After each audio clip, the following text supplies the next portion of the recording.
Good morning. Hello everybody.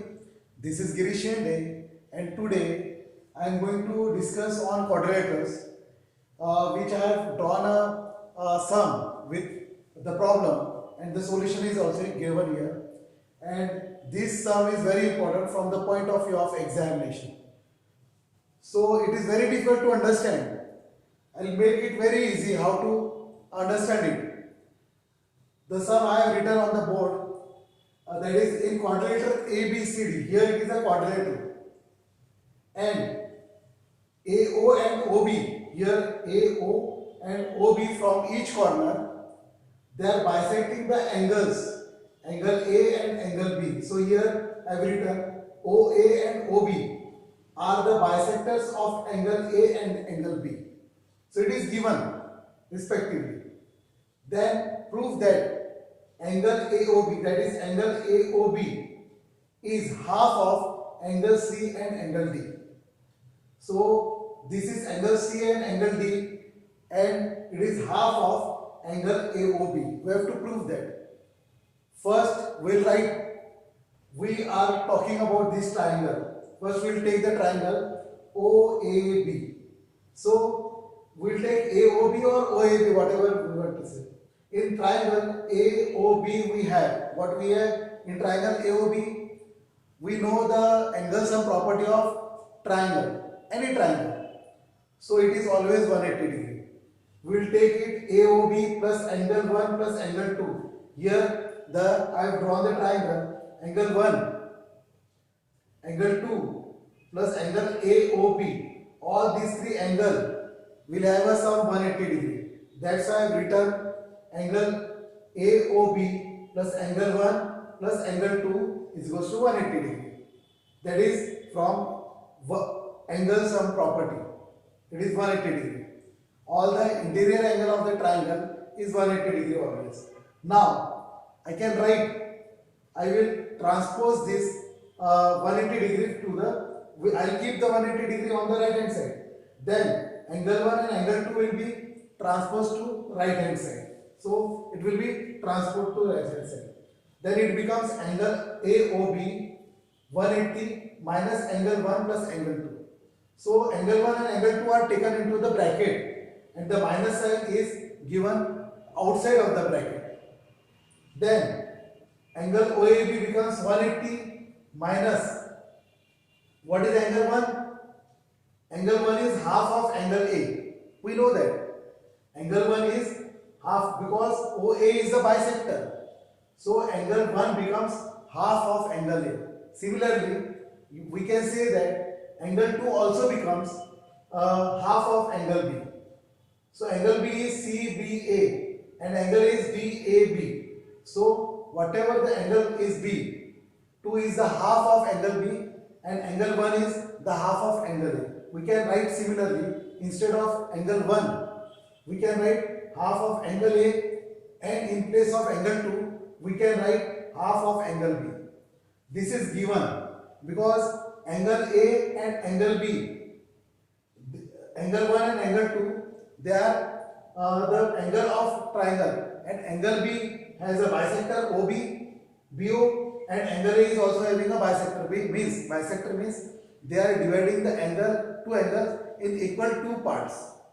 So that's why I have written half of angle A plus half of angle B, which is equal to 1 and angle 2. So I will write then AOB is equals to 180 minus, I will take this half common. We have to take the half common out of the bracket. Then what remains? Remains angle A plus angle B. So AOB equals to 180 degree minus half of angle A plus B.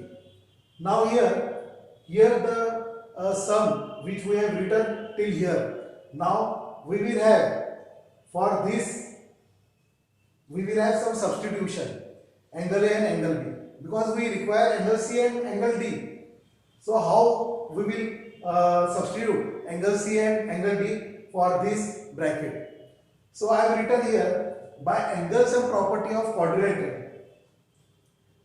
the interior angle of the sum of the interior angle of the quadrilateral is 360. We know very well.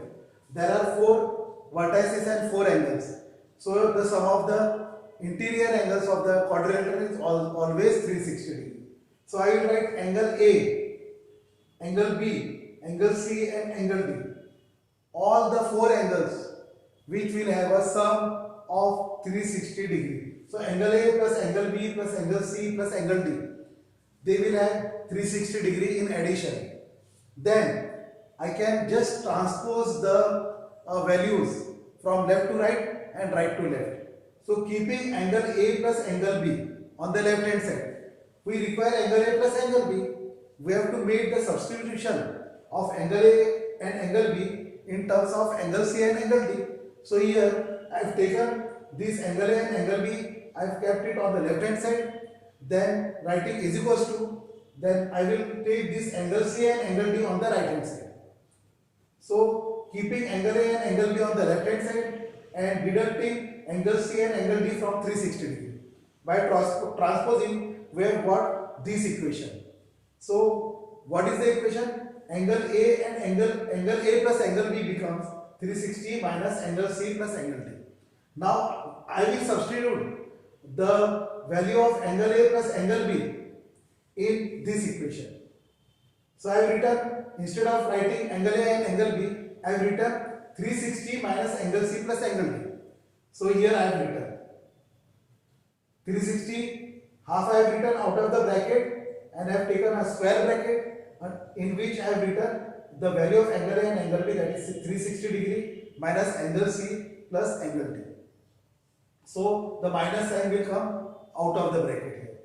Now I will multiply this half by 360 degree. So by opening this bracket, I get the value angle OAB is equals to 180 minus half of 360 degree plus half of angle C and angle D. This half value will be distributed to 360 as well as angle C and angle D. Now I will just reduce this 360 degree by 2 because it is half of 360 is becomes 180 degree. Now by doing the calculation here, what I get angle OAB is equals to 180 degree minus 180 degree here plus half of angle C plus angle D. Then we can write the equation by plus 180 and minus 180 will be cancelled. It will become 0. What remains?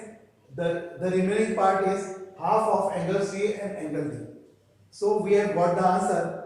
What we have to prove? That angle OAB, this angle, is half of angle C and angle D. So it has come. So we have proved that angle OAB, AOB is equals to half of angle C and angle D.